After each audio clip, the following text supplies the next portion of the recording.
I want to maybe start this session with a bit of an apology because we're going to be talking about the heavy subject of lab-grown diamonds, and that might not be easy on a full stomach. Just before lunch, we were talking about the idea of automated manufacturing, and it's one of those topics that potentially has quite a lot of bearing on what happens to our industry beyond 2020. But it hasn't been talked about a great deal. It's been very low profile.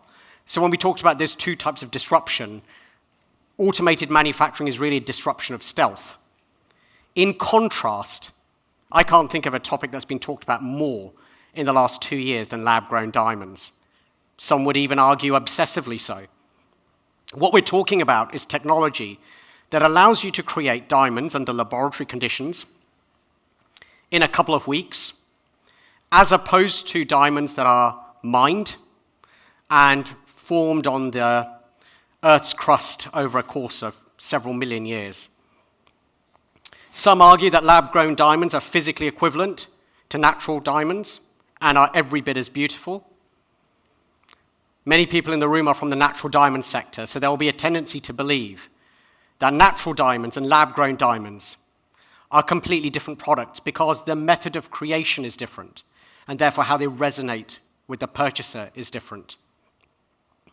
Whichever way you cut it, lab-grown diamonds are a small part of the market. I think every analyst report so far puts them at 5% or less market penetration. But they have hit what you could call a barrier of realization. So they've entered the consciousness of our industry. And more importantly, they've entered the consciousness of the consumer. And I think what we'd argue is that how the consumer reacts is going to be key to all this. As we've all just had lunch, I want to ask you a food-related question.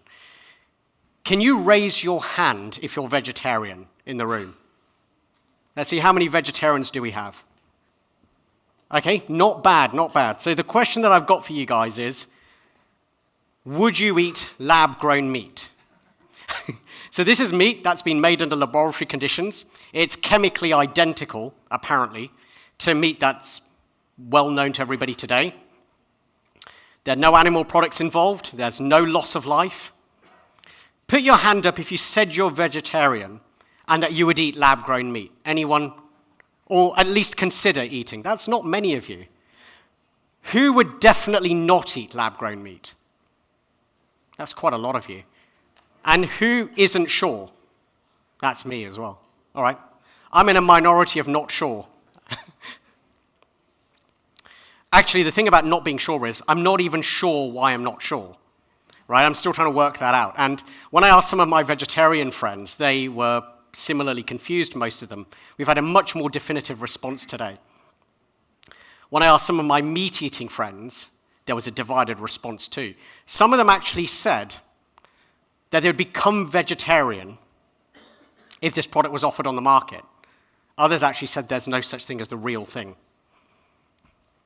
Now, you might be thinking that lab-grown diamonds and lab-grown meat have nothing in common with each other, except for maybe the lab-grown part. And I have to admit, I'd agree with you. And I think that despite those immense differences in product, this example does serve to make an important point, which is when product has both an emotional dimension and a functional dimension, it becomes hard, it becomes complicated to figure out which way consumers are going to run. And that's important because diamond jewelry is an emotion-driven product. There's even a case to be made that it's got no functional value at all. It doesn't mean that it's not compelling. Try taking diamond jewelry away from someone who owns it. It's not going to end well. But the emotional aspect of it makes it hard to answer questions like, how will lab-grown diamonds affect the diamond industry? How will consumers interface with lab-grown diamonds? These questions become really hard to answer. And what we're going to do at this conference is put forward 4 scenarios. They're not the only scenarios out there as to how this could play out. And you might have a mix of them as well in practice. So these 4 scenarios are not exhaustive. They're not mutually exclusive. But they serve as a good point, I think, for the debates we're about to have. Scenario 1, lab-grown diamonds are a catalyst for growing the whole diamond market. Maybe there's more awareness. Maybe there's more aspirational demand. Maybe lab-grown diamonds are a wake-up call for the natural diamond sector. So it could be a variety of different reasons. But for whatever reason, the lab-grown and the natural markets grow and prosper and are bigger and better than they are currently. So that's scenario one. Scenario two is lab-grown diamonds and natural diamonds form separate markets. They have nothing to do with each other. They form separate niches, and they both grow independently of one another. So that's scenario two.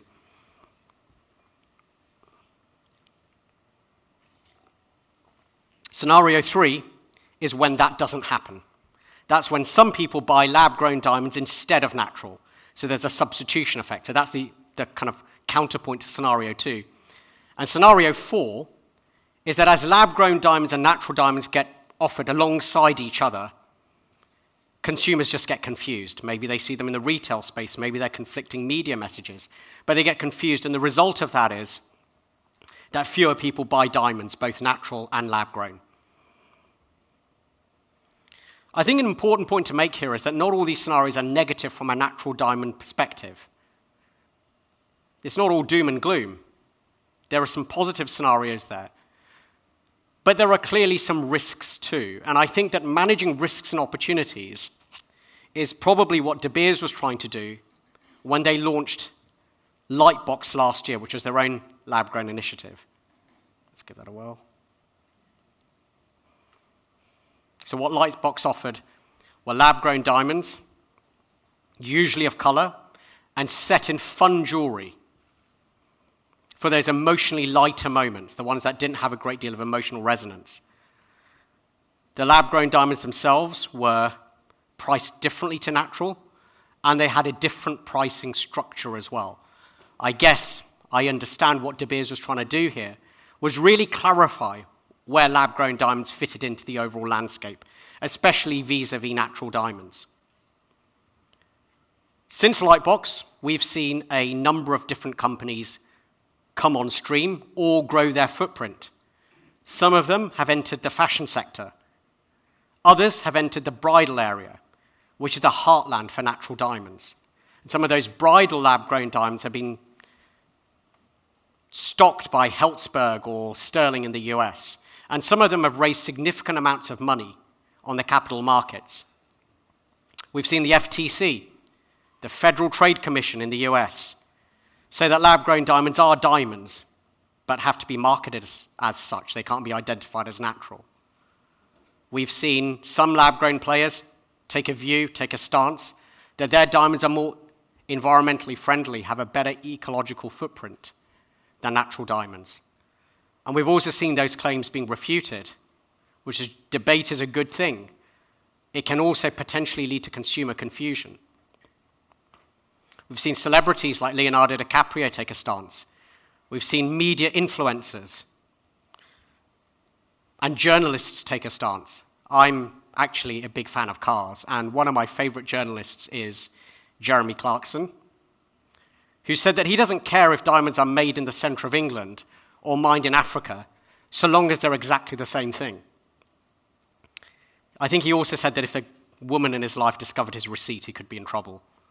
Meghan Markle, most Googled individual in 2018, one of the most recognized women on the planet today, was featured in Vogue and Harper's Bazaar wearing lab-grown earrings. But her engagement ring, which is natural, also garnered a lot of press coverage. The one that Prince Harry proudly sourced from Botswana last year. And as an industry, we've got a real heritage of marketing and promoting diamonds. None of us would be sitting here if De Beers hadn't given us A Diamond is Forever, that campaign all those years ago. So the questions are, what's the scenario that's most likely to play out? Secondly, what are the indicators that we can look at today that'll help us figure out which way this will go? And thirdly, I guess, what are the challenges and opportunities for all of us in the room? To help us answer these questions, it gives me a lot of pleasure to invite our second panel to the stage, Stuart Brown, CEO of Mountain Province Diamonds and former joint CEO of De Beers. Stephen Lussier, who's Executive Vice President of Marketing and Brands at De Beers. Amish Shah, who's founder and CEO of ALTR Created Diamonds. And Bill Shor, who's Managing Director at Caspian Venture Capital, which is an investor in Diamond Foundry. Welcome. Bill and Amish, I have to say thanks for volunteering to coming to essentially a natural diamond conference. So you're very welcome. And Stuart and Stephen for sitting alongside Amish and Bill. That's not that bad. No. After lunch. After lunch. You fed them already, so it's good. Stephen, if it's okay, I'd like to start with you. You've been heading up consumers and brands and doing marketing at De Beers now for a while. You've got considerable experience in this area. Can you kick things off by talking about how lab-grown diamonds and how natural diamonds are different? It sounds like a simple question, but actually the answer is far more complex. So I apologize if I take a little bit of time at the beginning to articulate why I think that question is complex, and then I think it helps also to set the stage for the discussion, I'm sure, to come. But in some ways, I guess the De Beers Group has a unique perspective to bring to this, because we are, as Anish explained, involved in our core business of natural diamonds, but also engaged in the LGD space with Lightbox, and have long been involved in synthesizing diamond through our industrial division. So we have a fair amount of knowledge there as well. And I think when you ask the question, okay, what's the difference? Well, on what dimension? Scientifically, what's the difference? Environmentally, what's the difference? Social impact, what's the difference? And then I think fundamentally, what does the consumer think? And how is that different? And I think probably the last one is the most important, but I guess it's good just to reflect briefly on the others. If we look at it scientifically, an LGD is different than moissanite or different than CZ in the fact that it's a synthesis process of carbon that creates, as we hear from the FTC, a diamond. I often hear people say identically.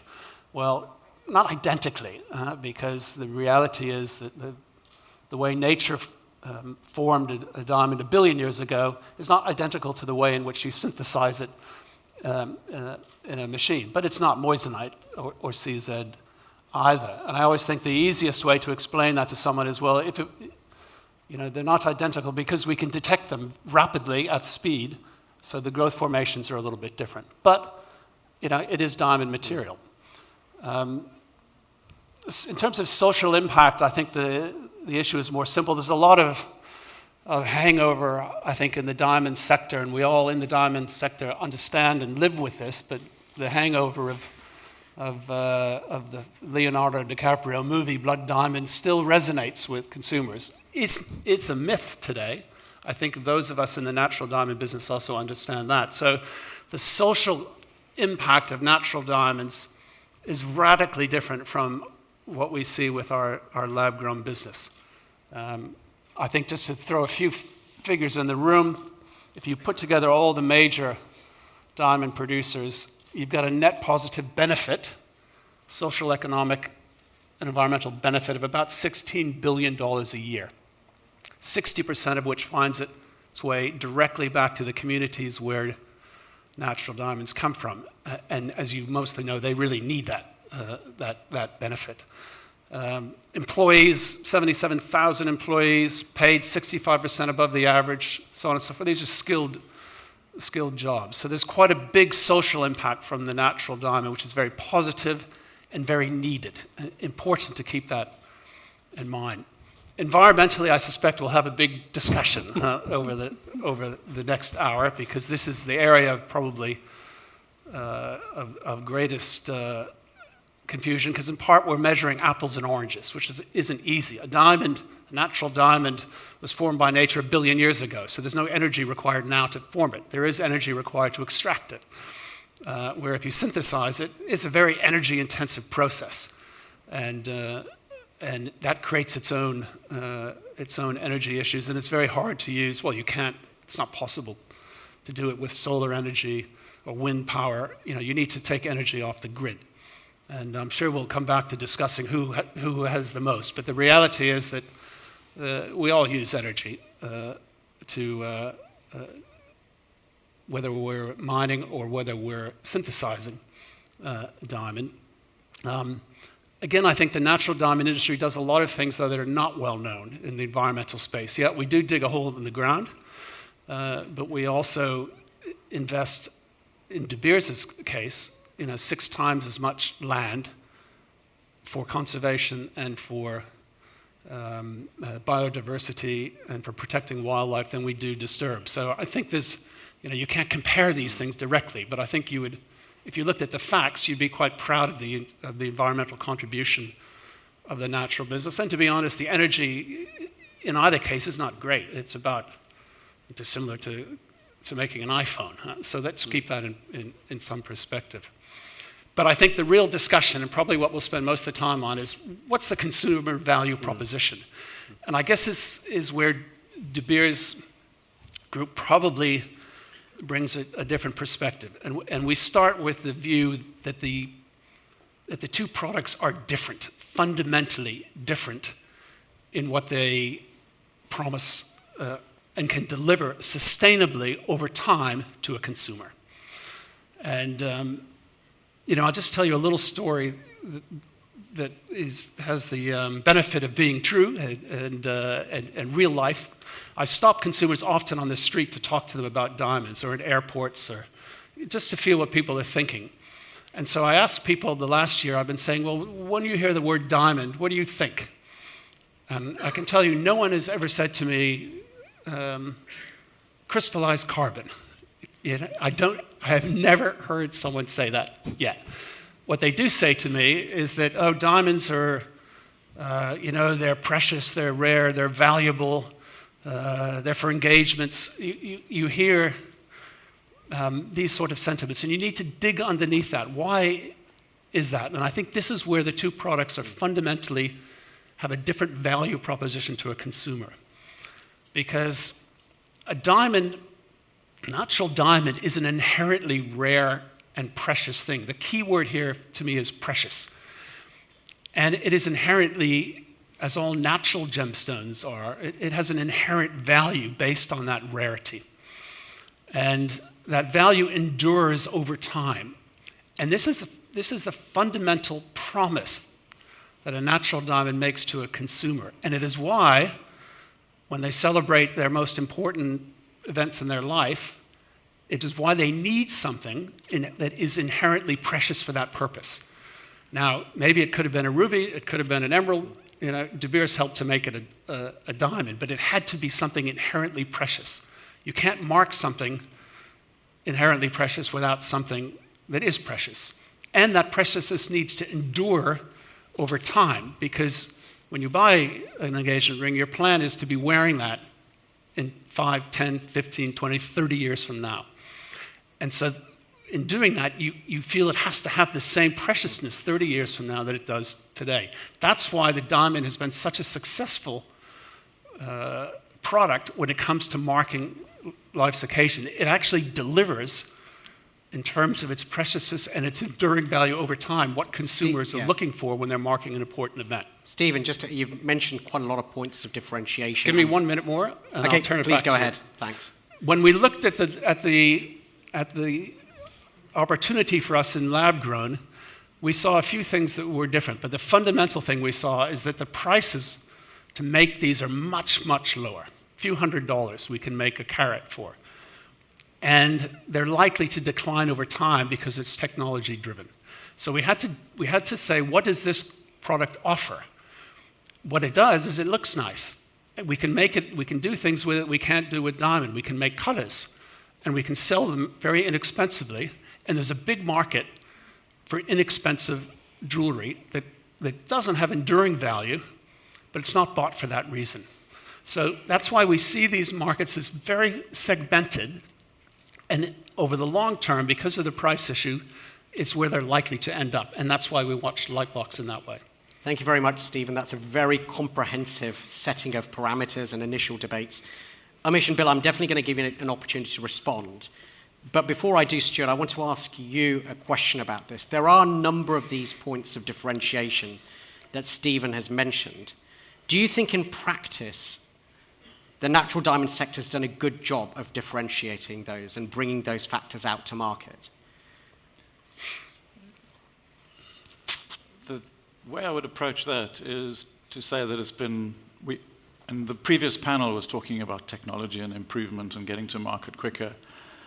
And what I worry about as being a financial person in my background is who funds all this? Who makes all the money? How do we have a long-term vision? So the long-term vision for me is we're currently sitting at about $80 billion worth of retail jewelry that is diamond-related content. And if you go back down the pipeline, you've got 16 billion of rough, and then you've got X amount of polished wholesale price. And we're all talking about making that all efficient, and we're not seeing, to me, enough debate and enough drive to make that 82 get up to 100 and something plus. We seem to be content with a 1% growth over GDP, and if we get to 85, we're going to have a big celebration and crack out the champagne, not the Prosecco, because we want to really celebrate with a really valuable product. So the answer is I don't think we have in terms of that. Now you've had the lab-grown sector, previously synthetics, come in, and it's a disruptor. And I don't think we've quite got we're spinning our wheels a little bit, and we can come out and boldly say they're different products. And I'm naturally biased. I help run a diamond mine that produces natural diamonds, does all the good things that Stephen says, and probably also digs a hole, but we'll promise to fill the hole in when we're finished. We need to get smarter with this. And I am of the view that they're two different products, but they can coexist. I don't think it's one is going to say, well, ours is better than yours, you need to stop telling all your lies, and then them saying to us, well, you need to stop telling all your lies and do that. That's not going to make us any better. So no, we haven't done a good enough job, if I'm very blunt. And the second thing is we need to grow with a lot more responsibility about these things. It's not just about the profit. I can go and set up a factory in some industrial estate, make these, get them out to product, get them as quickly as possible, and we're all going to make margins. But in reality, over the last 3 years, the margin on lab-grown diamonds is halved. So the value of turnover is halved. So you're going to have big growth. And if you go back to that 82 billion and you say the average price of a piece of jewelry is around $700 to $1,000, and you divide that in there, you need to sell about 110, maybe to 120 million pieces of jewelry a year.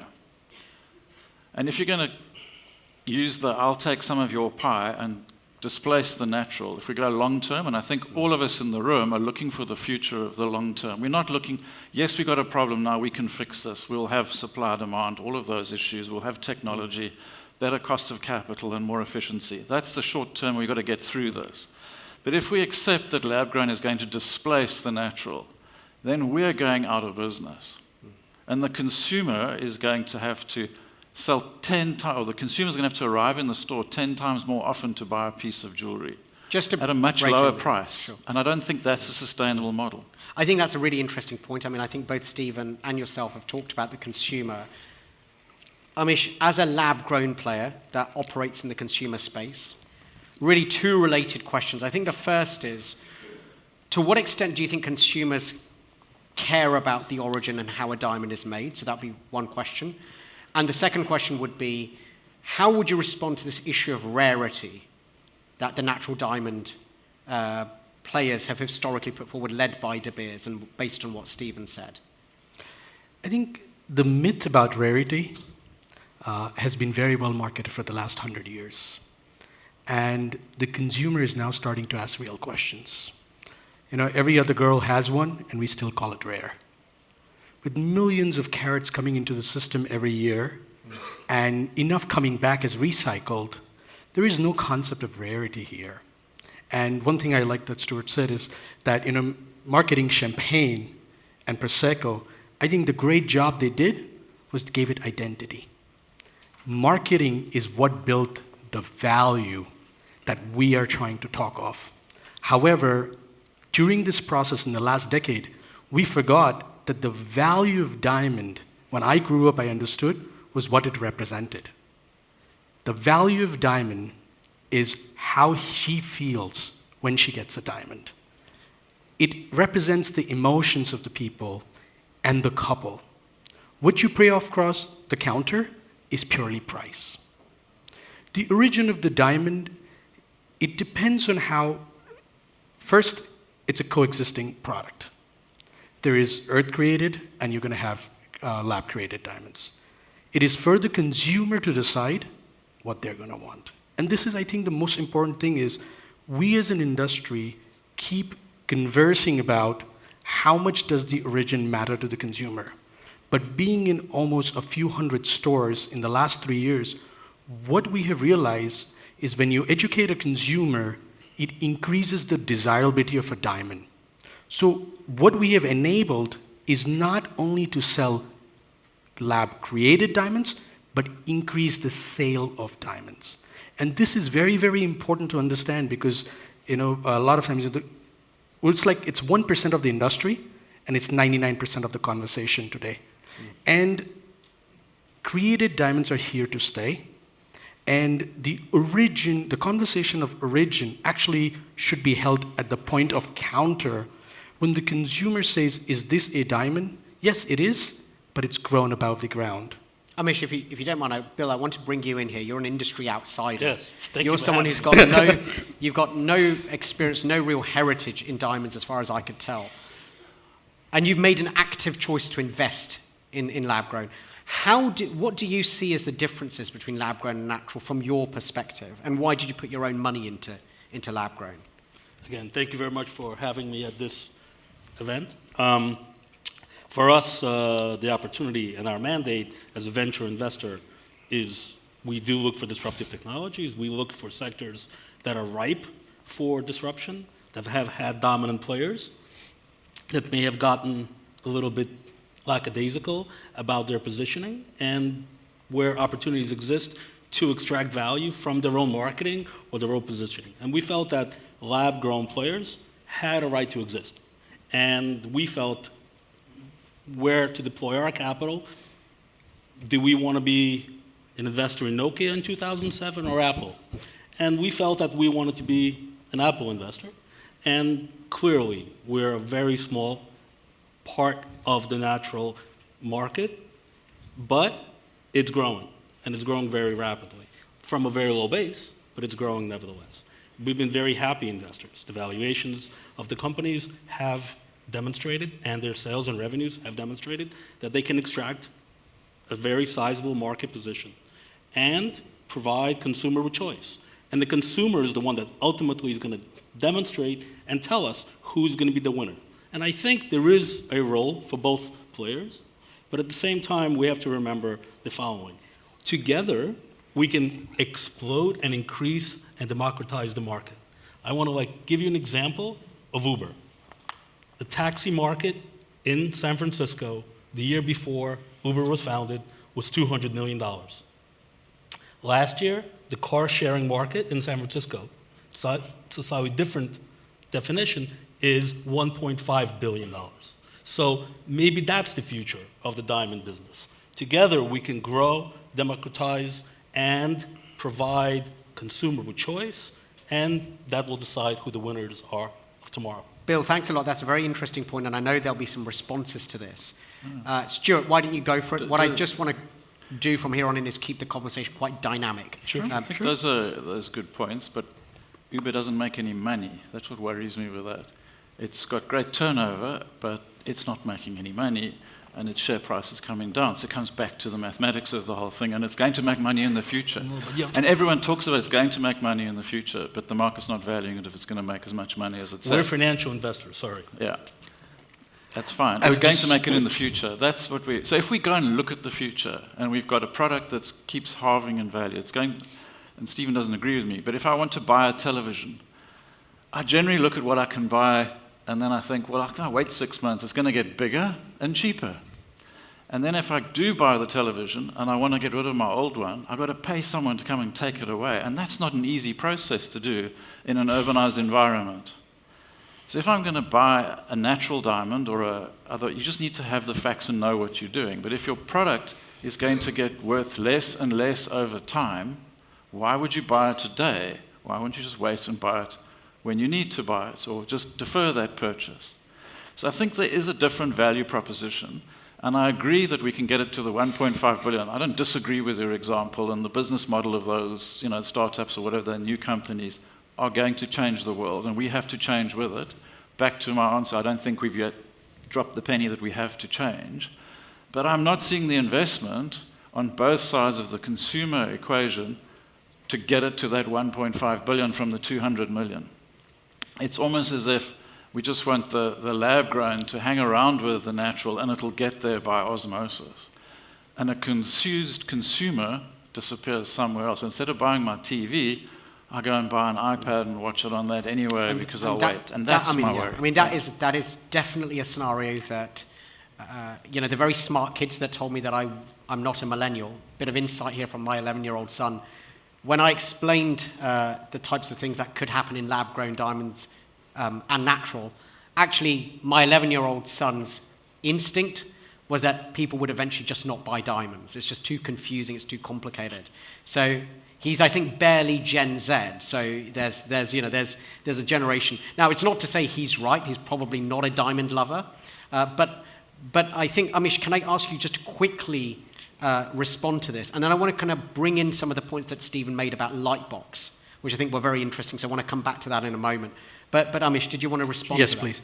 I think when we talk about value and the intrinsic value, what is the intrinsic value of a diamond? Because when I really try to understand, the intrinsic value is really just the emotion, because everything else is a price. Because when we talk about flat screen TVs, which is a good example, there is more people that have TVs today than they did in the past.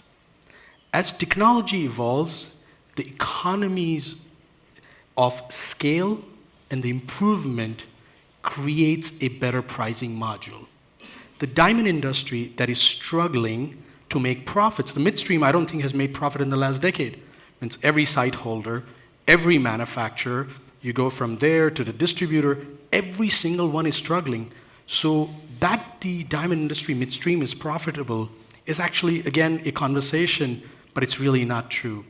So technology does not commoditize a product. Selling it as a commodity does. So the value of a diamond is built when you package it, you brand it, and you create desire in the consumer's eye.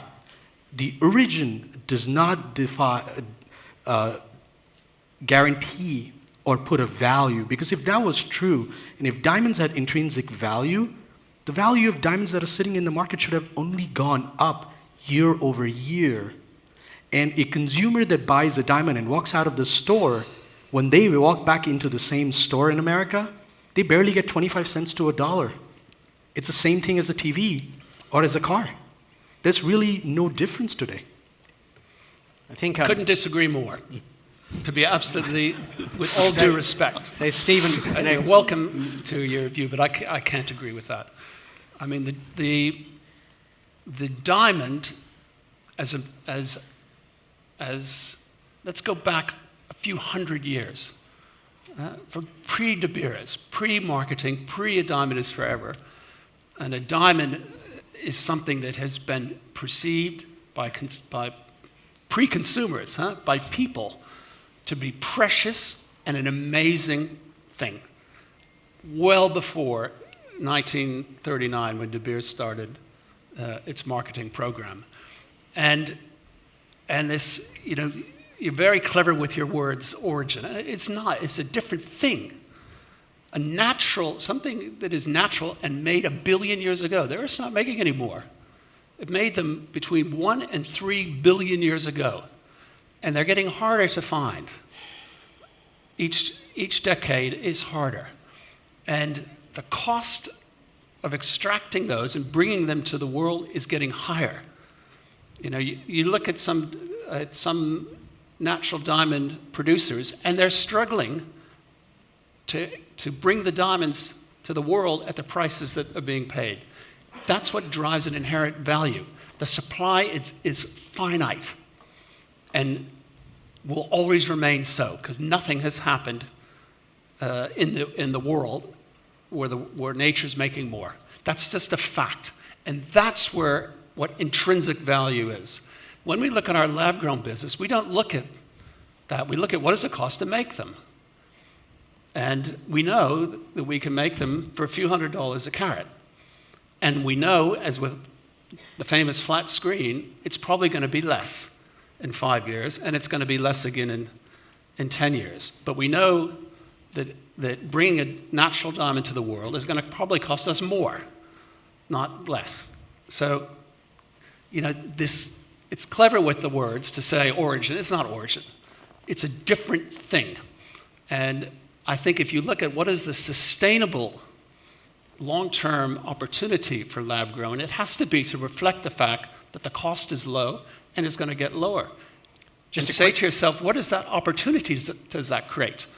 And it does create an opportunity, but I don't think it's pretending that it has the intrinsic value and rarity value of a natural diamond and pricing it like that. You should treat it as its own unique thing. Stephen, very quickly, Amish, do you want to respond? Bill, just 1 minute each.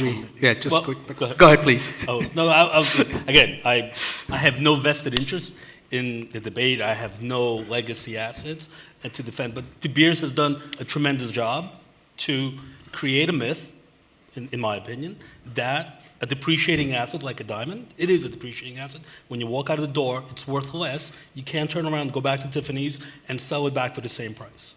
But De Beers has done a tremendous job, and our hats off for that this created this image that is a thing of rarity, a thing of beauty, a thing of desire. And some parts of that are true, but not the, let's call it, rarity of it. Other gems are much more rare. Carbon is the most natural, most abundant element. And diamonds that are produced in the ground and diamonds that are produced above ground have a place. Let the consumer decide what is valuable, what is rare, what is precious. Where is that preciousness reside? At the manufacturing or the growth of the diamond, or at the point of the gift that a man makes to a woman during an engagement? Let's see. I believe, and our money is on those that say that lab-grown diamonds will have a future, will enjoy success in the marketplace, and will create value for the consumer as well as the investor. Amish, do you want to quickly add anything to that? Sure. Or? I think the engagement space that we're operating today, I think one of the things is diamonds. Diamonds is a raw material to the finished piece of jewelry. And diamond is one industry, when I look at it and you step out and you really try to see what has every industry done in marketing a product. What we have always sold is a diamond, but never focused in improving and creating desirability by branding it. Everybody's just selling, here's a 1 carat diamond ring.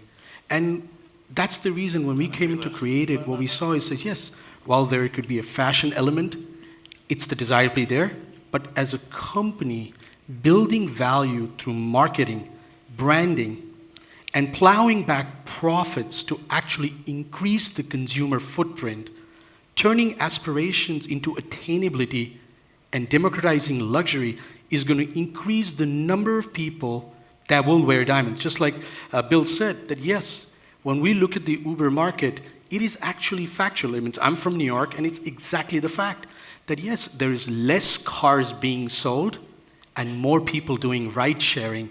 And the profit part is anyway, when we look at diamonds or Uber, neither of them are making money today. Stuart, can I quickly bring you in on this? Yeah, again, very biased in here. We're talking about an $82 billion industry, and we're talking about commoditizing it and racing down the cost curve and thinking we'll get the cost curve down and the selling price is going to stay the same. And then we just sort of blandly say or boldly say that diamonds aren't rare. Of the 140 million carats that are produced every year, I give you that's a lot. I'll give you free choice at which 100 carats you want out of that, or I can give you 100 carats. I bet you'll say, well, I'll take those ones over there. I don't want the other 139 million carats of those, because that's where the real value is. And if you go and work out how many of those translate into D-flawless 1 carat polished and up, you've got something that I can put in this glass, that glass, and fill all of these up, and I've got much room, and I've still got room for else. So I think the rarity of these, we're not making them again. And I don't have a problem with you making them and marketing them, but you're not marketing them. You're marketing them at the expense of a natural. You're saying, I'll give you this because it's bigger. And then you say, if you walk out the store, you only get 25%. That's factually incorrect. Retailers now are offering far better things because they are responding to this. So you can go into a retailer that I can't mention right now that they're doing it. They will say to you, fine, we'll sell you this. We'll have the debate about natural. And they do both products. And they'll say, you can get this or that. If you buy that product and you come back, good luck, nice seeing you.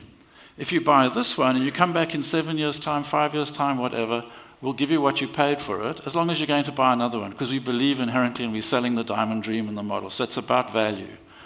And it's about perception, I give you that. But it's not a myth.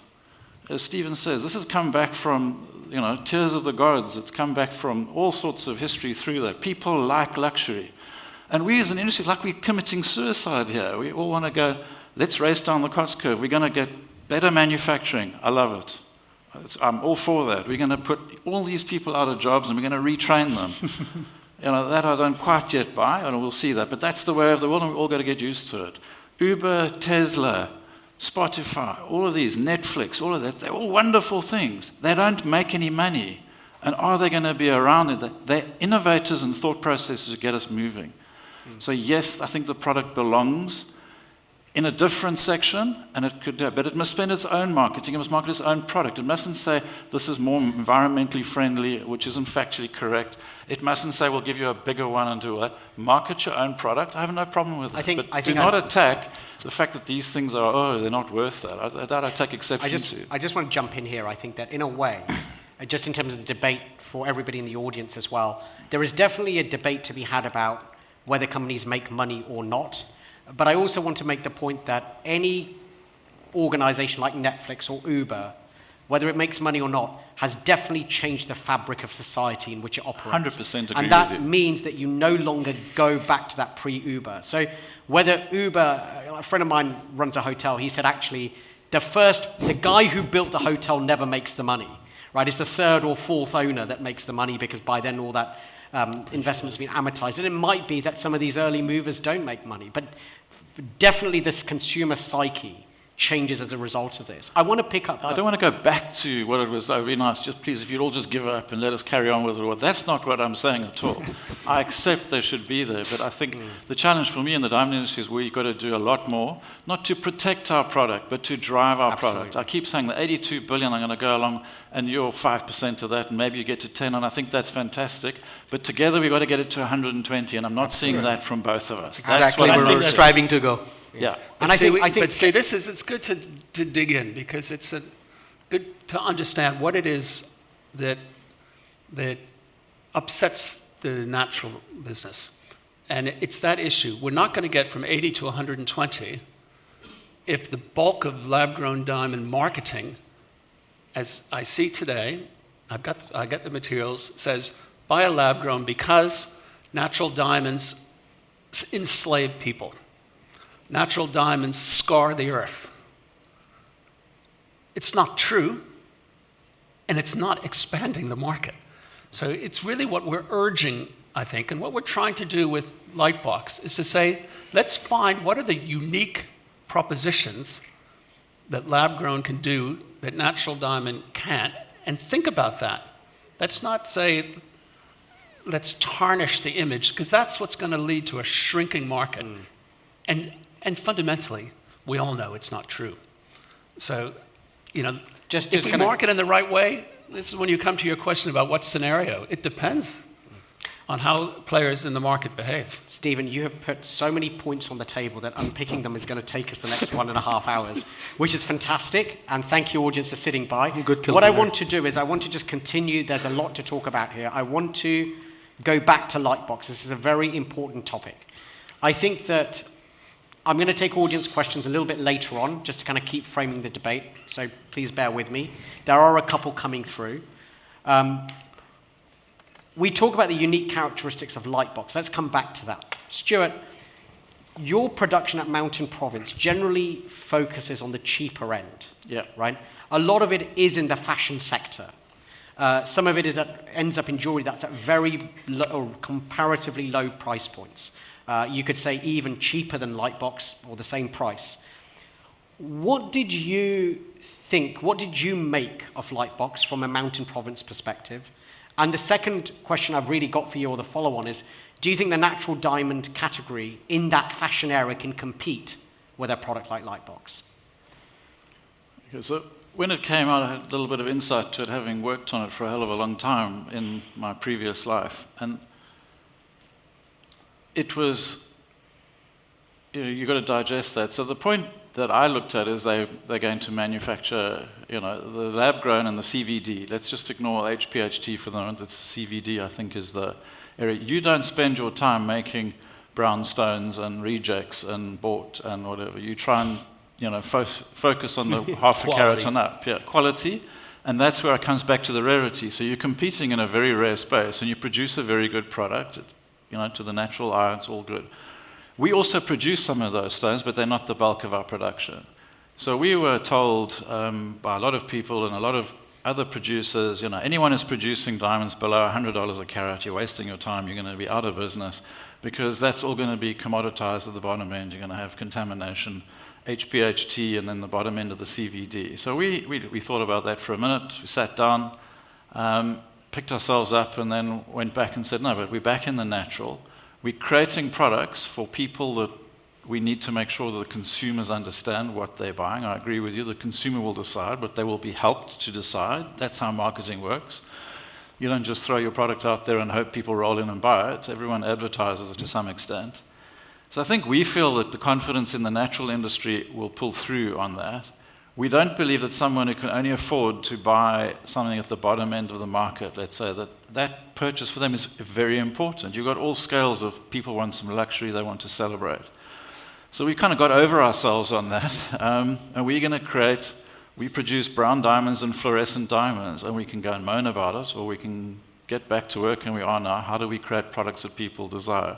We don't feel threatened by lab-grown, and they're going to go and start producing brown and lab-grown fluorescent diamonds, because we think that just wouldn't be in their nature to do that.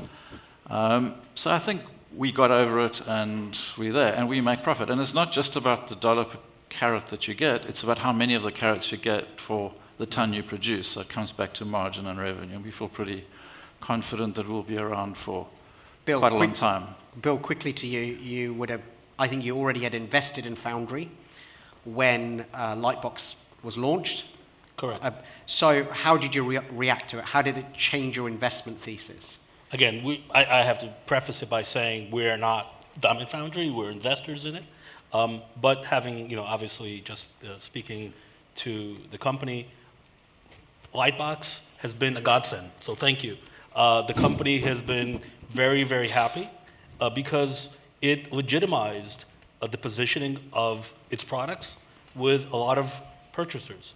The company has been reporting to its investors that its sales have skyrocketed after Lightbox because those purchasers who were reluctant maybe or hesitant felt legitimized, and we have seen... Bill, very quickly, what do you mean by legitimized here? They've been buying and starting to buy from the company. Okay.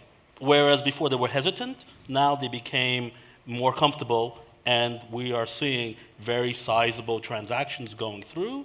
Again, I'm seeing it only on the shareholder level, but sales have, increased significantly as a result, and profitability as well. Amish, you're a bridal-focused Yes. play. Lightbox is not bridal. Lightbox is about, as I understand it, Stephen, it's about meeting a consumer need that was previously not met. It's about positioning lab-grown diamonds differently, but also playing to the lab-grown strengths and meeting a consumer need, growing the market. You operate in the bridal sector, Yes. which is very firmly an area that natural diamonds have been dominant in. How has Lightbox affected you? I think the introduction of the price point fashion line was almost an acknowledgement of the category, because until then, growing up in the business, come from the fine jewelry business, I think the friends who are either site holders or manufacturers at all different levels, they always said a mining house would never go into this. It is impossible. They'll never do this. And I said, but this is a consumer opportunity. The consumer is to decide what they will accept. When we came to market and we looked at the opportunity of lab grown, I've been in this 13 years. It started in 2006. When we were laughed upon at the JCK in 2006, when we created diamond jewelry and put it across, because everybody said, you're crazy. Nobody will ever buy this. And that's why when we came back in 16, it was clear that the industry needs to be bypassed and the conversation needs to be had with the consumer. Let the consumer decide what they want to buy. However, the platform of the retail community is very important to reach out to the consumer. We don't sell to the consumer directly. Before June of 2018, we were in X doors. Today, or probably just the year end of 2018, we were in about 3 times the stores, and same store sales were over double. And this was a result not only of the introduction and the announcement at JCK, but importantly, FTC stepping in. The combination of these two removed the skepticism that the retailers were having, because we have statistical data, because the data clearly showed, and this is something that everybody was scared, that if we brought lab-grown into our stores, our revenue will go down, something like what Stuart said, that sales will go down. But we have statistical data, not of 1, 2, or 20 stores, but a few hundred stores that show that if marketing is done properly, today an ALTR-created diamond beats the average unit retail in the same store that has mined diamonds forever. Stephen, I'd like to ask you if you wish to respond, and in particular, since you launched Lightbox, was there anything that surprised you since its launch? Anything you didn't see coming? I mean, it was new territory for everyone when Lightbox came live. Yeah, I mean, I think that one thing De Beers is very good at is taking a long-term view. And a lot of the things we're talking about now, I see as very short-term discussion. Because today, consumers don't have a real thorough understanding of what the two products are. So we're discussing in a world which is not yet real. And I've heard the argument that some say, Lightbox legitimized. Maybe it did, maybe it didn't. Our sense was that lab-grown diamonds were inevitable. Production was going to come largely from China, where there is going to be volume production. Huge, potentially huge volume production. So production is no longer an issue for us. And the view we took is that if we look forward to the future, what is going to happen, particularly to price? I mean, what's happened since we launched? We've seen a 65% decline in the wholesale price. Not the necessarily branded, but the wholesale price. So the price is coming down rapidly because, Lightbox can sell for much lower, and people realize, well, we're not probably the low-cost producer even. And if we can sell at those prices, then the production costs are very low, and they're going to come down. So what was driving us was to try to think forward to it. And I think if you think forward that the prices are going to come down, what should you be doing now in order to position the product in such a way that it doesn't harm the overall consumer attitude toward diamonds? And I think to try to bring that alive, I think I looked at my Rolex watch. Okay, if I bought this Rolex today, say it costs $5,000. If in 5 years from now, I go into a store and I see that identical Rolex selling for $500, what am I going to think? Probably, I'm not going to be very happy with my Rolex anymore because it's not what I thought it was. And so our view was that the best thing to do was to position the LGD product as the $500 watch now, because that's where it's likely to end up. And that way, consumers, if they're spending $500, it's the value proposition. They say, well, that's what I thought. That seems okay to me. There's a use for it. Stuart, I mean, I have to ask that begging question. Do we think the diamond industry is like Rolex? It's probably not at the moment going to buy your product back at the same price you paid for it, no. I think the diamond industry invests a huge amount of money. I think it's got so much invested in the capital of the mines, even in the factories and the lab grounds. If I call that the diamond industry, you know, so we're not trying to differentiate and say you shouldn't be there. The cost of production at Alrosa, you know, what is it per year? You've got to cover those costs. The myth is that I think all miners make money. There's people in this audience running mines that, you know, barely cover the cost of capital and are struggling to pay debt. We've got a huge debt bill. So the industry has a future. It's got to wake up. But I think this is, again, you pointed out, it's 1% of the turnover and 99% of the debate. So when I'm out marketing our company, we're publicly traded. You know, it's when is the market going to recover, and tell me more about lab-grown diamonds. So you get a bit frustrated with it because you're not talking about adding the value.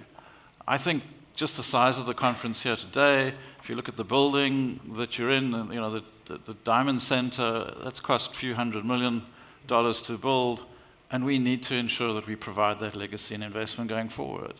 But I think we've got to work a lot harder at this, and I don't necessarily buy into, well, the consumer will decide. I think consumers are the last person. It's like voting for governments. You don't want to ask the electorate because they know nothing. Can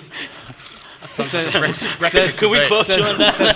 Says someone who's got a north. Amish, I'm going to pass that back to you, but I've also got a question to ask Bill about this long-term versus short-term. Amish, over to you. I think two things that as seniors and veterans in the business, as you said, are absolutely true. Number one is the value of a brand. If the industry is only going to trade in LGDs, then it's always about the race to the bottom, because sadly this industry has not learned how to build value.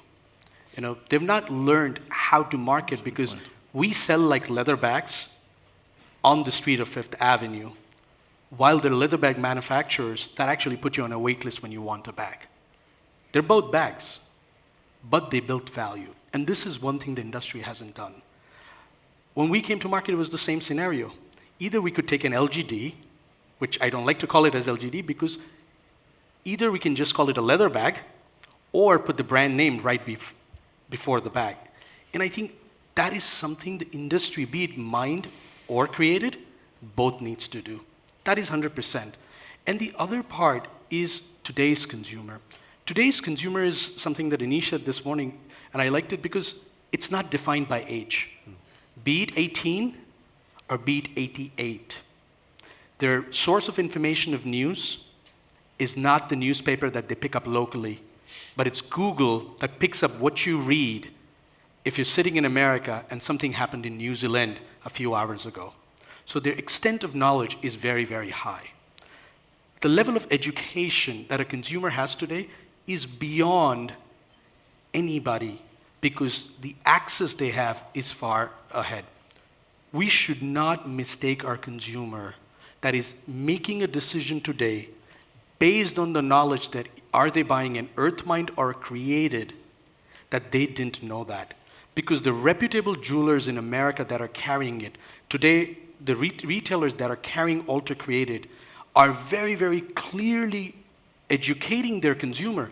It was one of the most important things we did as coming as ALTR, that the first thing we did is put a training team that we did not allow a single store to sell a single created diamond until our team went in, educated them, and said, this is a choice. Amish, let the consumer decide. I want to quickly kind of ask you a question on this. Sorry, I want to come to you, Bill, after this straight away. If there is an argument that the price of lab-grown diamonds can only go down over time, I understand you sell at Hellsberg or Borsheims. The question would be, how does a retailer react? They would have information as well. These are smart people and smart businesses. Confronted with the information that the product they're buying from you or stocking from you or working with you on will go down in price. How are you responding to that as a consumer proposition? I think the 2 years of consumer interaction, the first thing it helped the retailer, along with ourselves, to understand that the value of diamonds is what it represents. So it is not possible to defer the purchase, because somebody is looking to celebrate the most precious moment of their life. And she wants a size that she cannot access to in the earth mine category. Created steps in as a choice. When we look at all the other environmental, all those conversations, they don't create desire. One doesn't buy a diamond because it's grown in a machine or it comes from the earth. A diamond is bought by somebody when they want to represent how they feel for the other person. This could be from a father to a daughter at the age of 16, or from a guy to a girl. This is the core value. The retailers that we work today with, and yes, will pricing move up and down? They understand that. But there are two inherent factors that they stand for. Number one, they're selling a brand and not a generic created diamond, which is something over years, the mine diamond industry, especially the retailers, have learned that it is now important to create value. Either you do a special cut, either you do branding, to domestic, local, or national marketing, because there's really no marketing in the industry. Bill, over to you. Look, as again, from an investor perspective, you'll be familiar with tech cost curves. What Stephen said about low-cost production coming from China, potentially HPHT, is a potential scenario in our sector, right? How do you respond? Again, what have you learned at retail level, to the extent you've got visibility? And second of all, with your investor hat on, how do you feel about this? Just from our perspective, as we were looking at the opportunity, our bet was very simple. Our bet was consumers should have as much information about where the diamond comes from. They will make their own decisions. We felt that as wealth expanded outside of the Northern Hemisphere, outside of the United States and Europe, and into Asia, India, Russia, elsewhere, we felt that there was going to be an increasing amount of people who are looking to buy and celebrate with a diamond. Whether that's a mine diamond or a lab-grown diamond, for us, we were betting on the fact that there would be more consumers buying diamonds. So I'm not as nervous about the short-term volatility of where the diamond costs to produce. What I'm looking for is the fact that there's going to be not just the US market that's going to be buying millions of bridal diamonds, engagement diamonds. There's going to be millions of purchasers in China, in India, in Russia. And that's going to make us, all of us, better off. And that's been our bet, and we've been happy as a result. Stephen, just kind of coming back to you, consumer choice. If we look at it, lab-grown diamonds increase consumer choice at bridal level, at fashion level. How do you view that increase in consumer choice? Do you view that as a positive? How do you see that, given your experience? Yeah, I think the key to the whole thing is accuracy and truth in what the consumer is presented with, and then, by all means, let them make their choice. And I guess we're in a phase now where consumers don't really know. There's an enormous amount of confusion. If you present it one way, they think one thing. If you present the information the other way, they think a completely different thing. They don't know yet. So time, it needs time for the understanding to grow. But I think sure. where I struggle with the point you make is it's not just emotion. The reason that a product has to be inherently a precious thing to symbolize the most precious moments in someone's life over a long period of time. And that's a really important difference. It's why when we look at the diamond market, we see distinct segments in that market. There's a market where people want to buy something to mark an occasion where they expect that 20, 30 years from now, they're going to still remember that. And that piece will be, to them, precious. And part of being precious is as valuable in their mind as when they got it. And they can leave it to someone because they're leaving something of an inherent value. And then there's an adornment fashion market. And that's a different market. You're buying for some different motivations in that market. I mean, I think... And that's where when we looked at for Lightbox, when we looked at where the opportunity was, that's where we felt the opportunity I guess... lied, because I think that you're buying for a different reason. I mean, I just want to kind of keep moving the debate. We could do it transpires an entire day session on this, and I think thank you very much for bringing a lot of information to the table.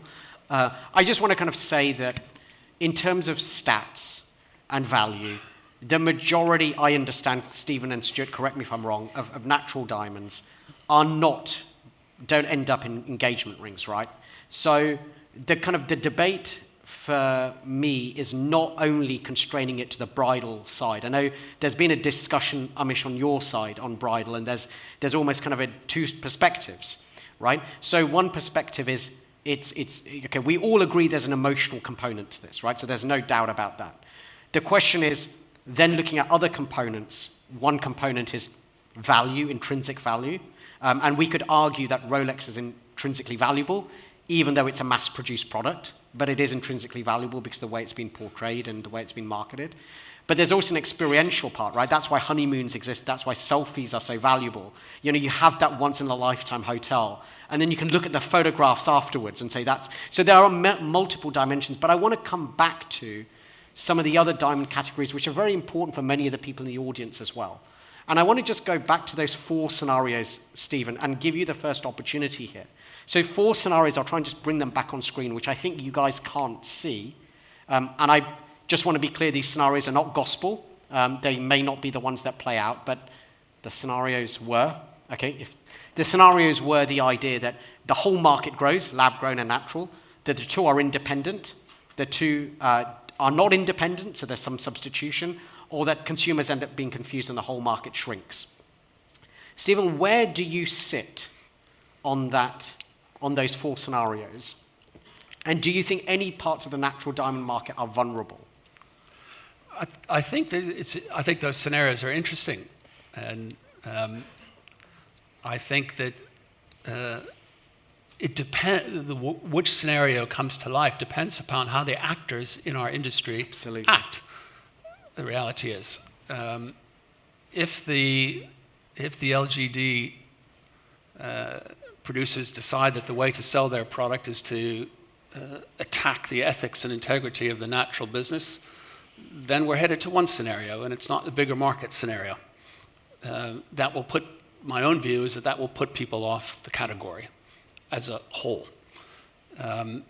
If the natural producers and natural players do a good job of creating new buying opportunities and educating young consumers about what makes a diamond precious, then there's an opportunity for that to grow.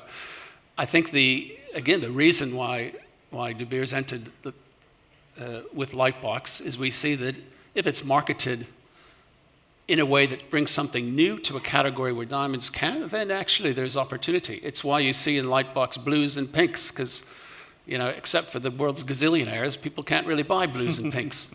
And I'd never drill a hole through one to put a chain on, which I could do with a Lightbox product. And if you look at the diamond, from the diamond producer standpoint, you know, if you look at diamond jewelry below $500, it represents 4% of the value of what we produce. So it's not a significant category to us today, and there's opportunity there. But, you know, it depends. It depends very much on how the natural business promotes itself and communicates, really importantly, the good that diamonds do. And it's really important how the LGD players act. And whether they decide that they're looking for an incremental market or they're looking to just cannibalize existing natural business. I want to dedicate quite a significant part of this conversation in a moment to marketing, because there are definitely different things going on here. Stuart, you've got a financial background. I understand there are a couple of investors in the audience as well.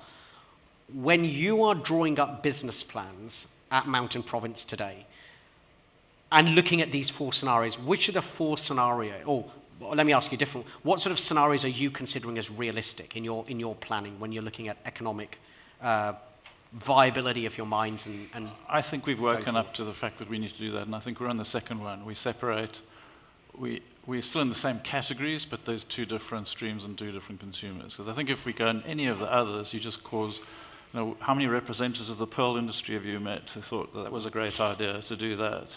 Natural versus cultured. They don't exist anymore, and pearls are still very nice. You know, if you watch people wear them, they can look very elegant, but they're not worth anything.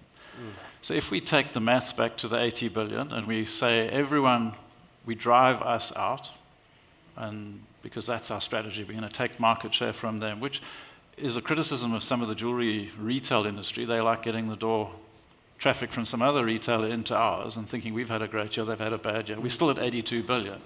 We need to get up. I keep going on about this.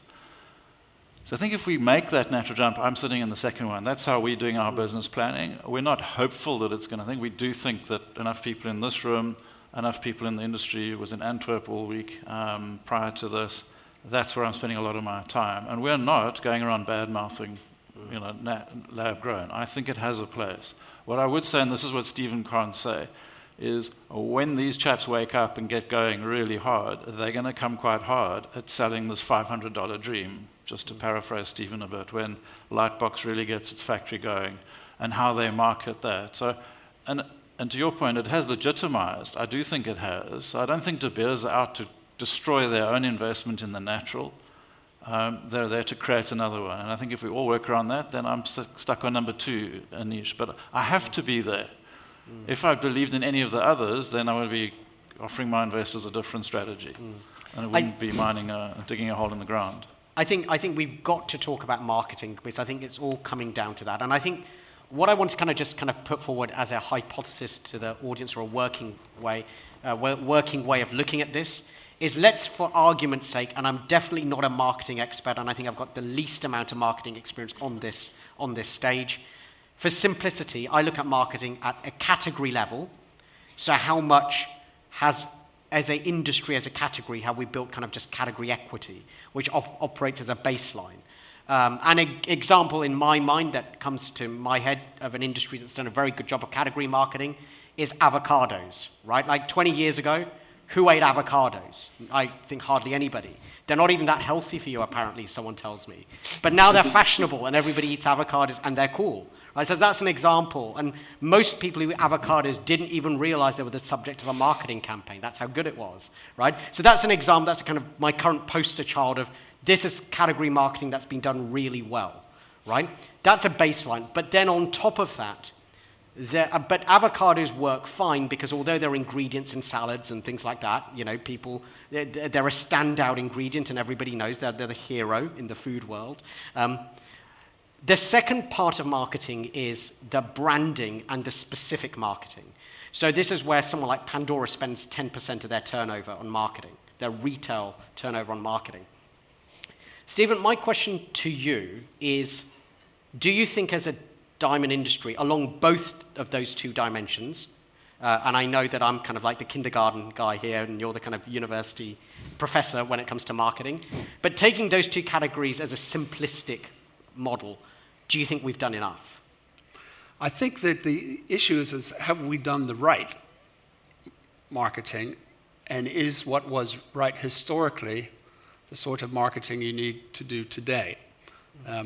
My own view on the natural diamond marketing is that we need different streams, and there are different tools to handle that.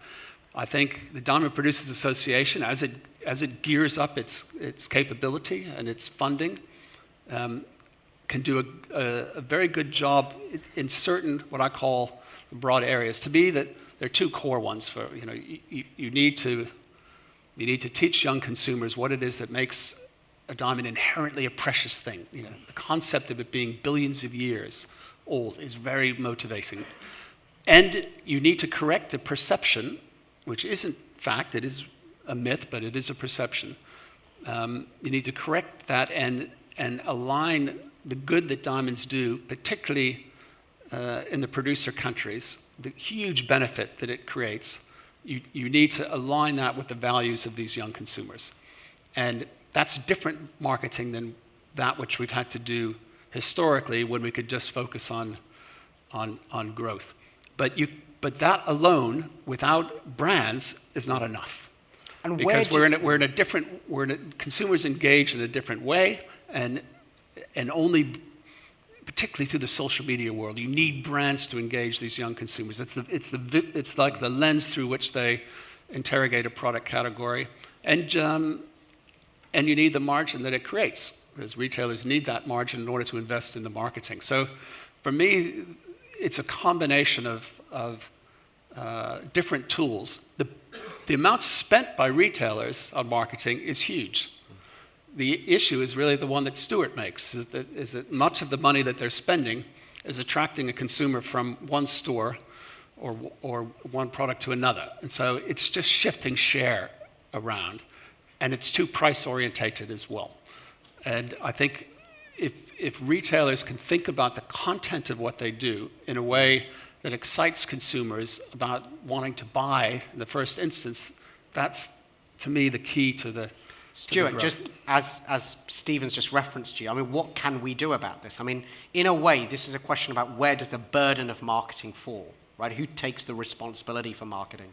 And there's definitely an element here that the retailers are going to be very important in this story. Yeah, I think the old school thought was, well, De Beers had to do it. And the rest of us would sit on their coattails, and we still do to some extent, with the DPA, which is carried by predominantly Al Rosa and De Beers putting a lot of money into that. And it's still a drop in the ocean when you look at the percentage of the ref sales, let's say, of 15 billion. But we do need to get smarter, and I think we've got to realize that we're in, I don't want to use the word crisis, but we're in a difficult market. We started the conference with that, those words in time. We also use the words like precious. We've mentioned a huge amount of time in there by many people that have spoken in this. But the acknowledgement of building brands, I think Amish raises a good point there. It's, the guys selling the handbags have got this done, nailed. They really do it well, and they sell you one every 2 years. And most women have got a cupboard full of the things that they don't really use anymore, and all you can lug stuff around in them. We've got to get smarter at it and join up with all of these gem and jewelry councils in different countries, trying to do that. We're not coordinated. So I think from us on the producer's side, I think it's good that there is a Diamond Producers Association there. It's cutting its teeth, and it's getting a lot better. It's brand new, really, relatively speaking, for a billion-year-old product. But yeah, we've got to spend a lot more of that and get close to the retailer, because there needs to be a grand plan to get to the 100 million, whether it includes the dual stream and it lands up being, 20 billion of lab grown and 80 billion of natural. I'm happy with that. But it's got to grow. It can't be taking one away. Otherwise, we're both going out of business, because the margin will go down. Bill, I want to quickly ask you, I do want to keep building on marketing, and what I want to quickly ask you is, can you think of, as again, looking at the natural sector for a moment rather than the lab grown, do you have, and you don't have to comment on this, but do you have a view, does this industry remind you of any others that you've invested in?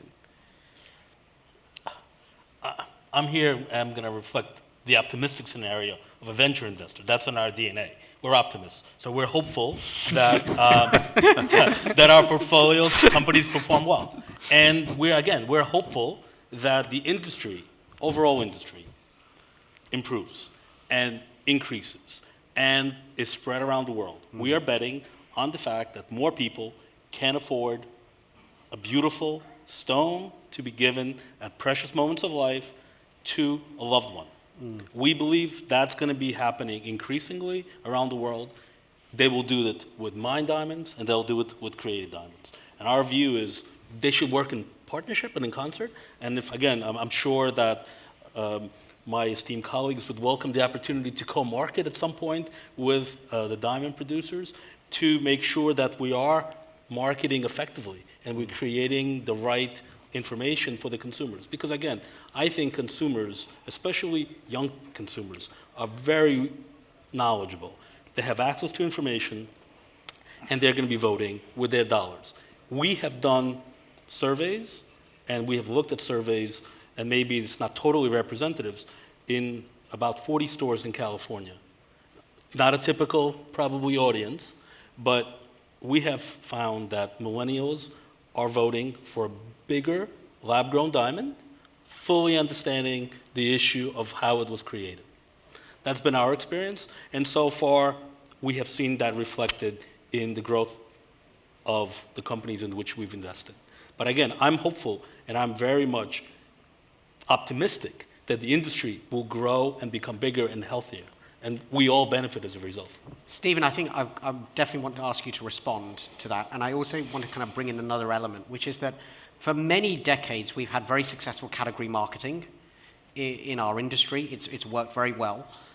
the lab-grown element has come on the scene in the last couple of years. And in a way, the issue of natural was, at least in my eyes, I don't know about anybody else here, at least in my eyes, was not intrinsic to the A Diamond is Forever campaign.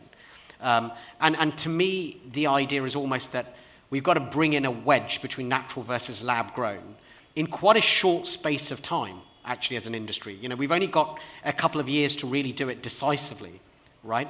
So talking about millennials, talking about, you know, Bill's experience, Stephen, how do you think that millennials, given this context, can be marketed to? I think that millennials, it's a matter of understanding what they care about and then articulating to them the value propositions of the different products. You know, the principal difference between millennials and the generation before, I mean, there are lots of differences and in our sector, but as it relates to this particular discussion, is the issue of values. So what good does your product do in the world? And that is an area, a new area of marketing for the natural industry, which it needs to do well. The truth is very strong, the fact base is very strong, but it's not well marketed today. And I think that's a really important factor for keeping millennials with our product. You know, what our research tells us, though, and time will tell, so we'll see, but what our research tells us is that many of the millennials who are engaging today in lab grown don't understand yet the issue of the price curve. And it doesn't matter if you're buying something just for a few years and then you're going to buy another and another. Well, it doesn't matter what happens to the price curve. But if you're going to wear something for a very long time, it does matter what the value of that is in 20 years. And they don't understand that yet. And I'm not suggesting that you should, in your marketing, tell them it's not your job. But they need to understand that, and then we'll see for what purpose they choose to buy it. And again, the Lightbox marketing has said that in some areas they are interested. Huh? It's not a, it's Amish, a pretty thing. comment on that? I think there's two parts. One I would like to respond to this is, we keep talking about the part of buying a diamond for value. And if we step for a moment aside from the emotional and the value that the diamond really represents, and we start talking about price, I think it almost becomes even worse, because the value or the price of a diamond for the consumer who comes back to the store is only 75 cents he's able to sell it.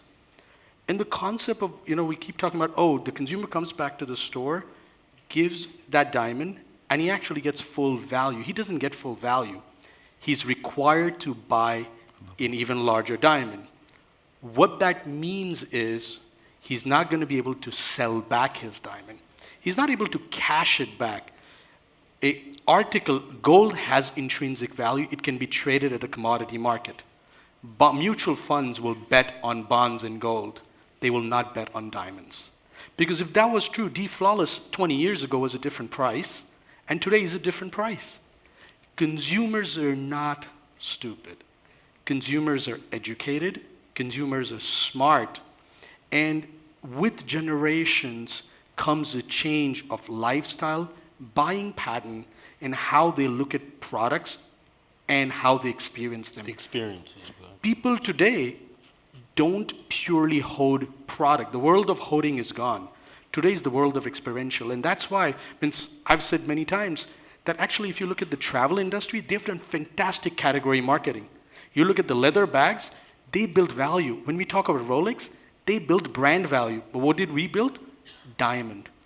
And the core of ours becomes something where you go online and you go to a website and you have 200,000 diamonds listed. You go to a trading network in New York and there's over 1 million diamonds out there, and we're talking about trying to build value. The consumer, the price of a product is determined by the desirability of a consumer. If the desirability of Louis Vuitton drops from where it is to 10% straight from that 100, the price they're able to charge will either have to come down or that company will have to shut down. And this is what happens to any product. So if we invest in desirability, which is branding, and marketing the product by building profit into the system, we actually have an opportunity to revive the industry. But sadly, right now, means this is the part when we look at from the mine part, because yes, our family is still in the earth mine jewelry, be it US, China, Australia. We manufacture, we design jewelry, we still build and sell. It is a struggle to take out 5 points and say, why don't we call a good marketing company? Maybe we'll build a marketing campaign. Can I just quickly, if I may, you misunderstand my point about value. It's an important distinction. I'm not saying investment value. There are diamonds which people buy for investment value, Absolutely. but that's not what I'm talking about. Yeah, when I say, and to me the key word is preciousness, and part of preciousness is what value do I see in the world it has. So when I sell someone a natural engagement ring, I don't expect them to want to come back and sell it in a year. They're not investing in it. You hope that they don't either. Well, we reset it for them if it doesn't go the way they plan. They're buying it to wear, and they're buying it to wear for the rest of their lives, and in their mind, they're going to leave it to someone else. So the question of what intrinsic value it has is when I go into the store 10 years from now, and I look to see a diamond similar to the one I had, does it have a value? And they see that it does. And so they know they have something when they wear it 20 years from now, which they feel is precious and valuable, not an investment. So it's a different issue. And that's where I worry about the two products, because I think the price curves will diverge. I do want to talk about this. Let's continue. I am having some questions from the audience, but actually not that many. Can I quickly just invite people that if they do have questions to continue? This panel is taking longer than planned, so hopefully you've still got the stamina to stick around. I think that my priority is to give the panelists here an opportunity to respond to each other, because there are so many debates that are going on. One debate that I just want to dive into before we kind of change topics a bit is the issue of environmental and sustainable product value. So, Stephen, you talked a lot about diamonds doing good, the social and environmental impact. Diamond Foundry is one of those companies that's taken a stance on the environment. Bill, do you want to talk about that a little bit further? I'm not a spokesman for the company, so I'm not really going to do that. Other people can do that more effectively. But I will say that clearly there is a way to produce in such a manner that you don't have an impact, a negative impact on the earth. And I think it's very laudable that companies like De Beers and other natural players have taken up the challenge and are trying to do good as they extract those resources from the ground in places like Africa or Russia. And I think the world recognizes that. That's a benefit, and I'm glad that that's going forward. And we have to make even greater effort for that to happen. I do understand that Diamond Foundry is making sure that they're utilizing, especially in its new locations, hydropower, which is very cost-effective and very carbon-friendly. So on the emission side. So from that perspective, I do believe that all of us as players and investors have to recognize and reward companies that do good. I want to change topics here, where one of the things that is worth, I guess, saying in this debate to make it kind of more relevant to some of the people in the audience is that you can definitely argue that miners, natural diamond miners, bear the burden of risk as to which scenario plays out, because a lot of other people in the pipeline, from retailers to midstream players, could potentially adapt their business. So their strategic direction is less clear. The people who are putting in a lot of capital expenditure are the miners when it comes to building a mine out, taking that long-term view. It's a miner perspective. It may not actually be a midstream perspective, or it may be. I think, Stephen, one question I would like to just ask you here is, what is De Beers' attitude towards its own site holders entering the lab-grown space? Yeah, interesting question. And I mean, the easy answer for me would be to say, well, I can't really dictate what they do or don't do. But what I can do, and what we discussed with our site holder advisory board about a month ago, is to set some best practice principles about the way. So should they choose to, in what way should they do it? And for us, there are some real no-go areas. You know, if the suggestion by any of them entering the business is to suggest that they are somehow more environmentally friendly, which we believe to be false, then that would be a violation of their best practice principles. If they're marketing them on the basis suggesting that the natural diamond business is somehow harming people, when in the fact it's actually creating enormous benefit for people, you know, then that's would be a violation that we would say, you know, that's violating your best practice principles and putting your natural supply at risk. And I can go through the list, but it's principally saying that you need to respect a truth and be your natural diamond business, and not to market it in such a way that you inaccurately communicate that then does harm to the business. And what if, I just kind of ask a detailed question on this, what if the positioning that companies have in terms of the lab-grown play, you know, they abide by those types of positions, is different to Lightbox? So we are seeing more and more entrants in the bridal category, for instance. How does De Beers feel about that? I mean, you know, we have to operate within the rules of commerce, huh? So you could say, what do I think about it? I don't think it's helpful to market in such a way that you're competing for the same dollar. I think it's much more helpful if you're marketing in such a way you're seeking to increase the number of consumers. And that's why, you know, the Lightbox model was developed in the way that it was. But, you know, the way in which we can address this issue with our own site holders is to say, these are the rules of the game. Sure. And I think importantly as well, to remind everybody, including them, that you have to keep the faith and the belief in the natural diamond business. This is an exciting business and will continue to be so. So I think for us, if anything, that's the most important, communicate with our site holders. You know, we have something magical in natural diamonds. They've been special in the world for hundreds and hundreds of years. They're going to remain so in the future. So have the faith. Stuart, as a mining company that has arguably, you know, more exposure than other pipeline participants, how do you think miners need to change, if you in fact think they do need to change, the way they interact with the natural, with the midstream, with retailers, if they're to really grow that natural sector?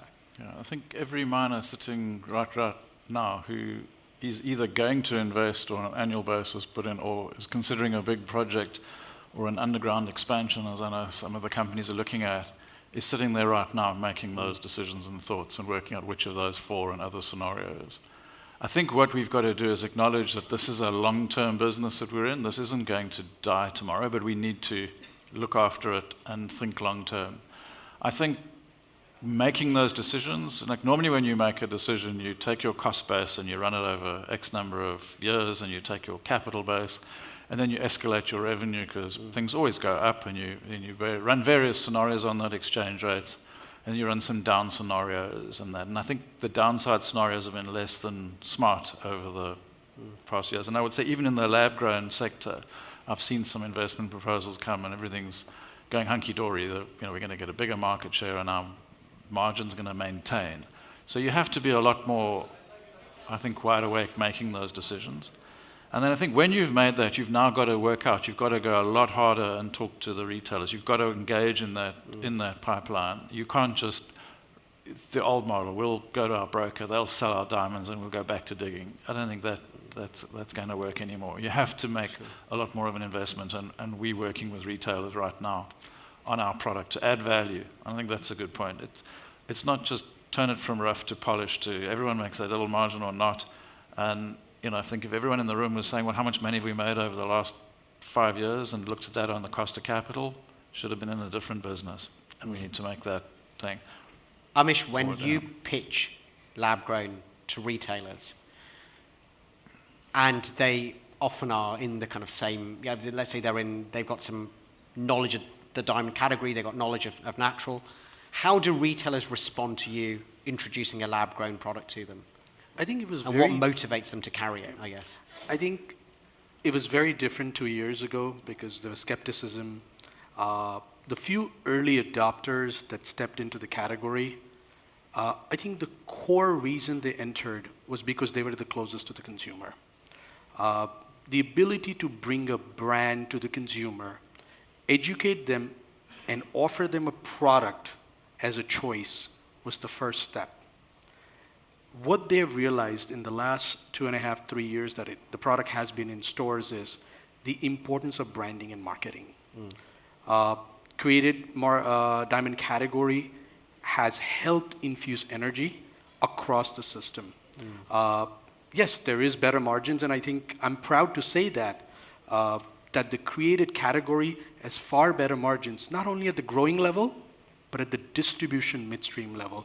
We're almost giving birth to an entire new midstream that has margin. It's so interesting that we're probably between 1% and 2%. I don't even think we're 5% of the category today. But when you look at the factories in Surat, 10% of them right now are cutting created diamonds. The exports from India are almost double year over year if you look at any quarter. And that is primarily because the companies that operated in the earth mine in terms of manufacturing, trying to distribute, bring the product to the retailer, were struggling. And can I quickly ask you, I mean, one thing that's been said on this panel already is that there could be an issue with this being a short-term phenomenon, that actually once you go through this process a couple of years later, you know, actually the midstream margins and, dare I say it, retailer margins might kind of equilibrate. How would you respond to that type of... See, price sustainability, something that you're talking, I think goes back to the very simple thing is desirability. Today, our retailers, our retail partners are actually spending money educating, training their salespeople, and marketing the product. Because we are able to offer them that margin, it's increased margin, we're able to give them better co-op, bring in real marketing, branding, PR firms that are helping them this. It's when I go to a retailer, the first thing I tell them is, please don't look at me as a jewelry company. Please don't look at me as just another diamond company who's walked through your door trying to put another design. I'm here to change how you've been doing things. It's not about putting 20 pieces on the display and hoping somebody walks in saying, okay, I'm going to buy that. We need to go out, talk to our consumer, market it, tell them a story, bring them in, and then sell. And that's the reason the closing ratio of a store that carries ALTR is higher than a store that doesn't.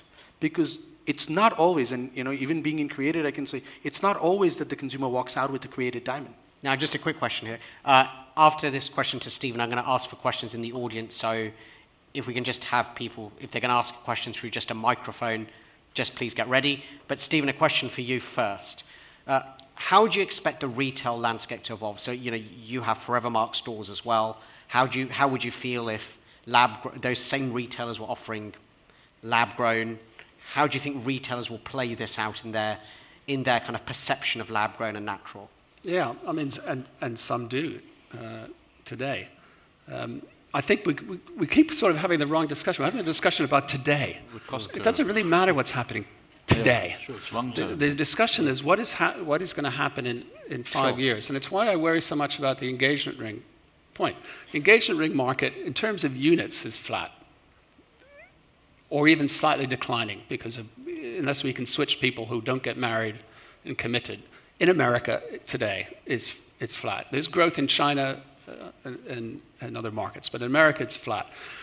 And what I don't believe to be true, you do, we'll see in time, is I don't believe that you can separate the inherent price of the diamond in your design, because the diamond is the majority of value in that piece. You can't separate these things. So you're going to be subject to the market price of an LGD. And if you look at the engagement ring and say we're flat in units, and you half that price, that retailer is going to be on a way down. When you get it to be 10%, which is where, if we look at the colored stone business, we have been through this before in our industry with colored stones, where there was natural and there was synthetic.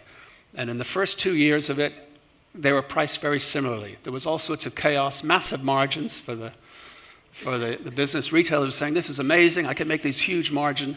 2 years later, they sell it for 10% of the price. And now they sell, I don't know, $150 or something.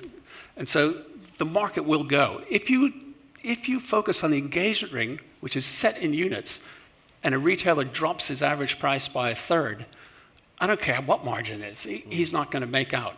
And that's why I think particularly it's so important to look for areas where there is incremental growth opportunity, rather than look for areas where actually the volume is static and compete in that place.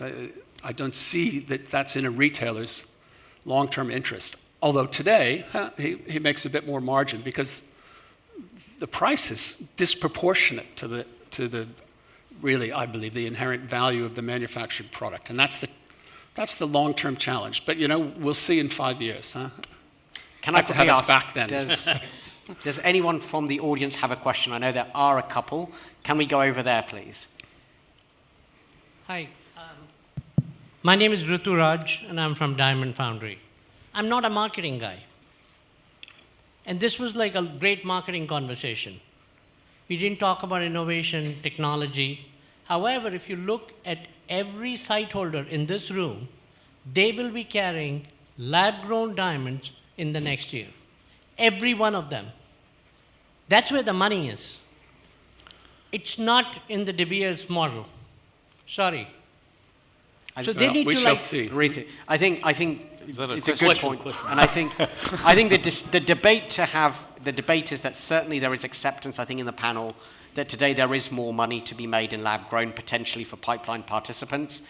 I guess the question that's up for grabs is how will that play out over a 5-year horizon, and I think that's been the kind of nub of this debate that we're having on stage. Anish, I'm not a supporter of the De Beers model either one way or another. Sure. I've left them long ago, been out the thing, and working in the real world, we mine, we sell, we have to deduct our costs, and hopefully we've got some money left over.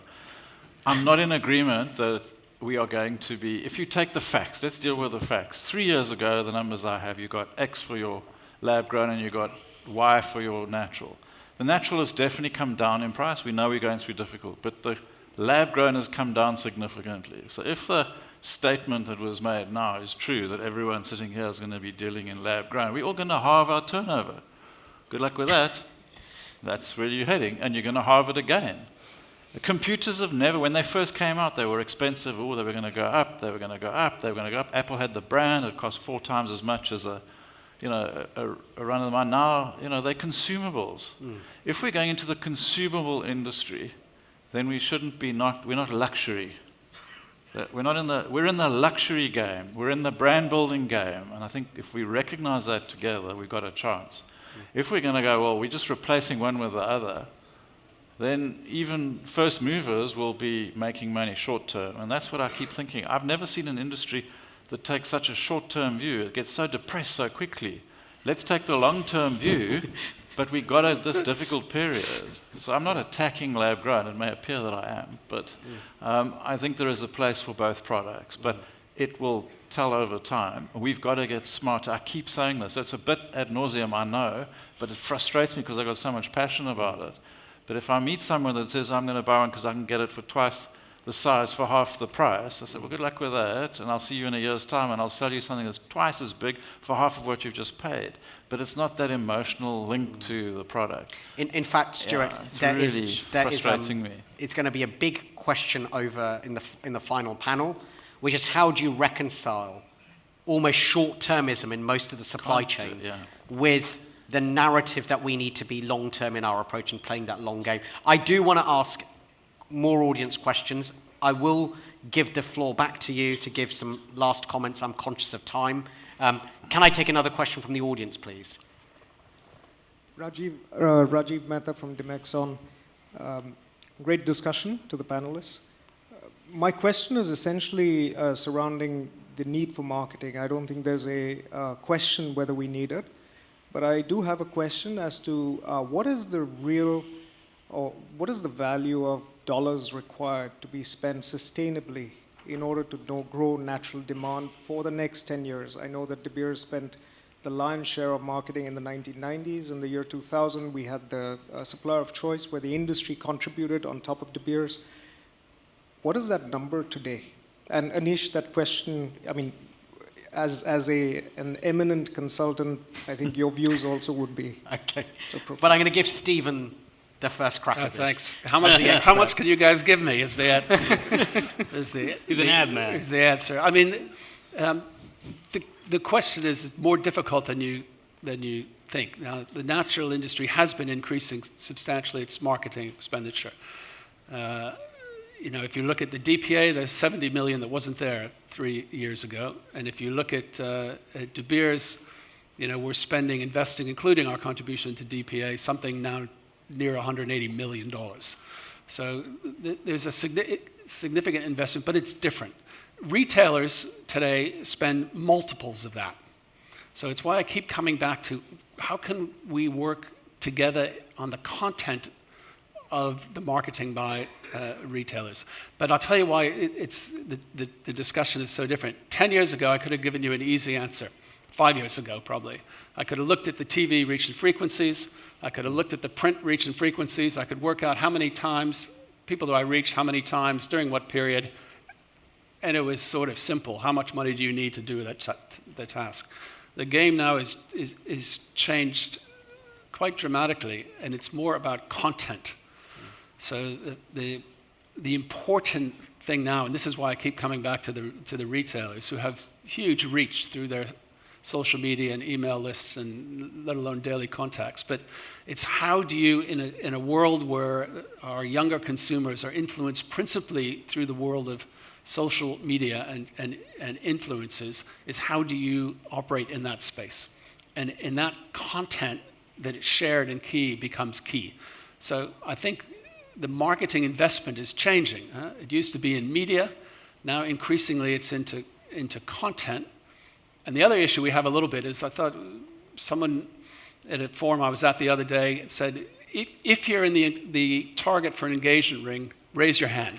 And in this room of trade players, there was one person who was young enough to be raising their hand. And so he said, if the rest of you are seeing my marketing, I'm misspending, because I'm trying to narrow target it to a very small group. So we don't see it in the same way that we used to see broadcast television. Now, none of that is saying that I don't think our industry has to find ways to invest more. Because, in the end, I take Stuart's challenge. If we're 80 million in 5 years, is no good. We need to be 100 million in 5 years, and that means we need to find ways to invest in marketing, but more importantly, to do it, I think, better. I think, Rajiv, it's a bit unfair to ask a moderator a question. I'm meant to be neutral. I'll give you just 30 seconds on it. I think that there's no doubt that if you look at the numbers themselves, the industry's not done a good job in growing the overall category in real terms over a sustained period of time. It just hasn't happened. You could argue that the flip side of that is that demand has been very stable. In fact, there are very few raw material categories that have a more stable profile than natural diamonds, and that's pretty amazing considering people don't really need natural diamonds, right? So, on the one hand, what marketing has done is done a good job of protection, right? I think whether it's done a good job of creation of demand, I think is well up for debate. And I think my own view, it's a personal view, is that on both fronts, on both category marketing, I think, and on brand building marketing, there is space to do a better job and to be more cohesive and to make sure that as a diamond sector that we don't just look at, let's say, a millennial generation. Gen Xers have tons of money. Car companies, for instance, have cashed in on Gen Xers like nobody else. I think that there are lots of different consumer groups that we can tap into, and there is potentially that 10x opportunity in the diamond sector, which potentially lab-grown diamonds are part of. So I think it's a mix of different things. Another question from the audience, please. Stefan. Yes, I'd like to come back to your excellent last comment, Stuart, about consumable versus luxury. In the retail space, as we are seeing introduction of LGDs, which you would say are consumables, and Lightbox is definitely, the effort of Lightbox is to brand them as consumables, totally agree. How do you see this interaction at the retail space between the presence of consumables and luxury? And what will be the impact going forward? Yeah, it depends which retailer you're going to see. And more high-end, I don't see them buying into that, because they almost see that the lab grown is a different sphere, which is in where I'm producing, so it's a bit of a worry there. But the higher end is just saying that's not a product we're letting into our store, because we're just going to halve our turnover. We can't afford the rental as it is now, and doing that. So I think they are really thinking about the category marketing on that. I think I don't want to call it the bottom end, but in the end where all the consumers are sitting, we have got to work on the fact that consumables, it's like buying an iPhone. I think it's the biggest con out. I'm buying something that's going to break within 12 months, and I'm going to buy another one. It's irreplaceable. I've got 6 of them in my drawer. I'm not even interested in trying to resell them back to Apple and go through that whole process. And the battery of mine's running out now, and I charged it this morning. So I think the consumer is going to really, over the next, and Stephen said 5 years, but I think it's a little bit shorter than that. I think we're going to get a lot smarter over the ensuing period at differentiating the products, and I don't mean against lab grown, but against what are you spending your money on now to get those other consumer categories into our stores, be they for that. But I think the price curve is definitely going to help with that debate. Can I quickly take... So I'm not sure it answers that question, but I think there might be other people who have that. Sure. I think luxury is getting redefined. I think if you look at how luxury has been defined 20 years ago, a decade ago, and today, today's consumer especially, the way they look at luxury is attainability, not only aspirations. People want to buy products and experience them. When we talk about better end stores, if you will run a list of stores that are carrying created today in US, actually there are a lot of the better and high-end bridal stores.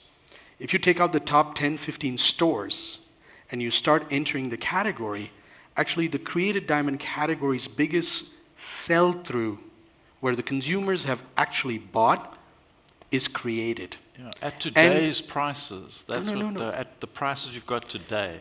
It's not about today or what the price will be, because the consumer's making an if you want a TV at home and the TV is going to be half the price, you could be waiting forever and never have a TV.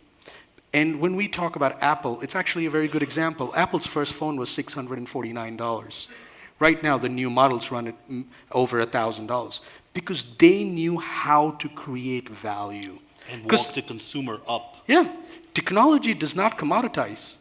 Selling it as a commodity does. And that is something that when we look at the diamond industry, we're so focused on the value and the price and what we can charge. But the real layer that we need, like when we talk leatherbacks, the real layer that we need is for the consumer to desire, be it a $200 bag or a $2,000 bag. They walk in because they want it. And that is, I think, very important. We keep talking about if they buy it for this, what can they get after 5 years, or can they get it for half the price? But we forget that they buy to have an experiential. It's for them what it represents and what they can actually attain at that point. And this is the core reason Created went from 0 to where it is today, not in the fashion. It's really the fashion space of Created is very small. The Chinese goods that are coming, they're on their way, and that segment of the low-end marketplace where he is buying her a gift, she is buying him a gift, that is going to completely get changed. You'll have to see in the end. This is why I think we'll have to all come back in a few years and see. Absolutely. Because I think the challenge, the assumption you're making is that you can command 400%, 500%, 700% more than, for example, a Lightbox well-branded, well-marketed 1 carat, where Lightbox is making good profit on selling it. And I don't think you can do that. I think that the diamond consumer, when they're thinking about a piece of jewelry which the center stone is the principal value of it, that they think very hard about the value of that diamond in that piece. They don't just say, oh, it's a piece of jewelry, what's the price? I just know from my long experience that they will interrogate that. And you'll have to say, okay, you'll have to explain why at $800 a carat or $400 a half carat of top quality lab-grown diamond, the best quality, you can sell for 5 times that. That's your challenge. We shall see. Sure. We shall see. Time will tell. Just a very quick one. Like, in the interest of time, we can't take any more questions. I do want to give every panelist an opportunity just to make a minute of closing remarks. I think, one, there are many topics we didn't cover today. My apologies. One topic, for example, which just came out tangentially in that, is does lab-grown technology create more avenues for product innovation, for instance? You know, that was something we didn't cover. Can you just offer a whole different category of products which then may or may not cannibalize natural, may be additive to natural? You know, we've seen entire rings made out of diamond, which I think is quite kind of an interesting development, and that potentially could be the tip of the iceberg. I just want to say we didn't discuss or debate that. There are other things that we didn't discuss as well in quite a lot of depth. I think that we're going to have to pause. I just want to quickly ask you that if you have any remarks that you want to make at this point, and you can, you know, keep to about a minute or so. Bill, maybe starting with you because you haven't said something for a while. That's probably the hardest challenge of the day. Right. Keep it to a minute. 1 minute. Keep it to a minute. And go for it, Bill. Thank you. Again, it's very interesting to get a lot of the insight from industry players, understand their concerns, but also try to be hopeful and see a vision. When we invest, we're looking and hopeful that our portfolio companies outperform, do upset the markets, upset the incumbents. You asked before what some of the industries where some of them don't exist. I mean, does anybody remember Lucent or Nokia as producers of smart handsets? And yet they were producing telephones just 15 years ago. Nobody remembers that they do. So we've been investors in a company called Beyond Meat, where, to your point earlier, are people buying meat that's been manufactured from protein isolated from alfalfa? Yes, the answer is they do. And as investors, we've been very happy with its valuation. And again, we invest at a very early stage. We're early stage investors. So we look for companies that have not had the traction of a De Beers for hundreds of years. We look for companies that look to rock De Beers boat a little bit. And we, yes, at some point, look to cannibalize in their, to gain market share from those existing players. Stephen? Oh, that was more than a minute, wasn't it? I'm trying to cut this. This is really hard for me, 1 minute. That's the hardest thing I've had to do all day. I think that we see these two product categories as offering, in the sustainable long term, forget today, the sustainable long term, two completely different value propositions, and they will segment in time. The natural diamond is an inherently precious material that has a finite supply. They were made 1 billion years ago. We're not making any more, and that gives them an inherent preciousness. In the lab-grown business, we can make as many machines as we want. You just put a new machine in. We can make as much as we want, and we know that the cost is very low, and we expect that cost to decline significantly over time. And so we want to find ways that we use the advantages of that low cost and something different to create a market which is not competitive directly, but creates incremental jewelry business. Amish? Created diamonds today is an opportunity, not only at one level, but an opportunity almost to revive a part of this business. It's actually bringing in margins back into the system that will enable us to build brands. I'm a big believer of marketing, and I believe that unless we will add value that is going to create desire in the consumer mind, it is not going to be easy to come out of the state of the industry. Created diamonds is connecting with the consumer. And the most important part is, if you're not going to offer the consumer a choice, you might not be the consumer's choice tomorrow. Stuart, over to you. Okay, I think I'd give this up with a general health warning to the industry. We're at the long-term view, and most people have been in the industry a huge amount of their lives or come from a family business that's been in for a long time, or De Beers has been in for 100 years, plus 120 something. We're at the cusp of making, I think, being misled here. You deal with the facts. I've just checked them up. 3 years ago, for a 1.5 carat lab grown, you could get just over $10,000 in the polish for it. Now you get about $5,600. 3 years ago, you got $12,000 odd for the 1.5 carat natural, and you're just getting just over 12,000. Yes, it's come down in price, but it hasn't lost over 50% of its value. So the idea that you can have the short-term gain and do it. So warning to factories that think we're going to go and convert to natural.